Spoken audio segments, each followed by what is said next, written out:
Dites, pourquoi il n'y a pas de ceinture dans le train alors qu'il y en a partout ailleurs ? Dans la voiture, dans l'avion, dans les cars ? Non, là, je vois pas. Je pensais que pour vous, la sécurité passait avant tout. Et vous avez bien raison. La sécurité est toujours notre première préoccupation. S'il n'y a pas de ceinture à bord, pas de mystère, c'est tout simplement que, dans le train, elle n'est pas si utile que ça. Pire, elle pourrait même être dangereuse dans certains cas, mais on y reviendra.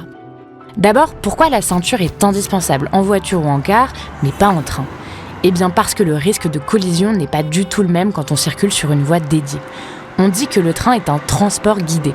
Il suit l'infrastructure, les rails, et ne peut pas doubler.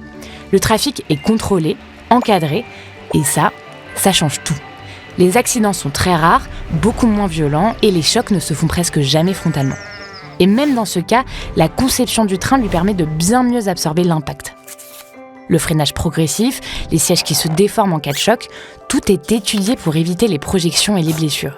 Résultat, le train est plus sûr que la voiture, même sans ceinture. Là, vous allez peut-être nous dire « Ok, mais pourquoi ne pas en mettre une quand même ? Ça ne peut pas faire de mal, si ?» Eh bien si, ça pourrait. Si une évacuation rapide est nécessaire, en cas d'incendie par exemple, être attaché peut devenir dangereux. C'est encore plus vrai pour les voyageurs vulnérables comme les enfants ou les personnes âgées. Alors, rassurés, vous pouvez donc profiter sans réserve et surtout sans entrave d'un des plus grands plaisirs du train, voyager en étant complètement libre de vos mouvements.